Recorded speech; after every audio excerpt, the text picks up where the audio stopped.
अब चाहिँ हुँदैछ चुनाव। अब हल्लाउनु पर्छ घन्टी। के हल्लाउनु पर्छ अरे केटा हो? घन्टी। अब हेरेर यहाँ घन्टी होइन यता हल्लाएको हल्लाइछ केटाहरू। कोही माटो घन्टी भन्छ, कोही माटो भन्छ।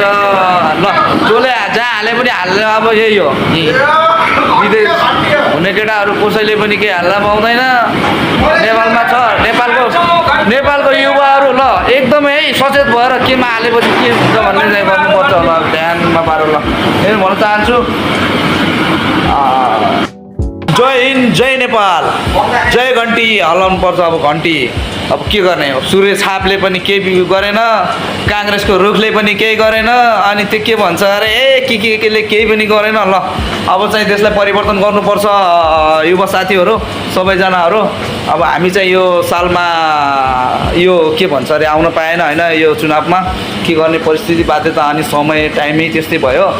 ठिक छ, अब चाहिँ हजुरहरूको युवाहरूको हातमा छ होइन, राम्रो गर्नु होला, देशलाई परिवर्तन गर्ने मौका मिलेको छ, राम्रो चुन्नु होला, भोट हाल्नु होला होइन, सबै राम्रो नेतालाई अगाडि बढाउनु होला, त्यही नै भन्न चाहन्छु। अनि यो भिडियो चाहिँ अब सबैले सेयर गर्नु होला सबै माझमा। हामी चाहिँ अब विदेशमा अब यस्तै हो, 12-24 घन्टा काम गरिरहेछ र आउने पिँढीहरूले यस्तो गर्न नपाऊँ, नेपालमै चाहिँ आफ्नो ठाउँमै चाहिँ केही रोजगार मिलोस् भनेर मेरो सन्देश दिन चाहन्छु। र है मेरो पेजलाई फलो गर्नु होला, सब्सक्राइब गर्नु होला, लाइक गर्नु होला, कमेन्ट गर्नु होला। मेरो युट्युब च्यानल छ SRPC ब्लग, त्यसमा पनि आउँछ भिडियो, हजुरहरूले माया गरिदिनु होला, त्यही भन्न चाहन्छु। हस्, धन्यवाद।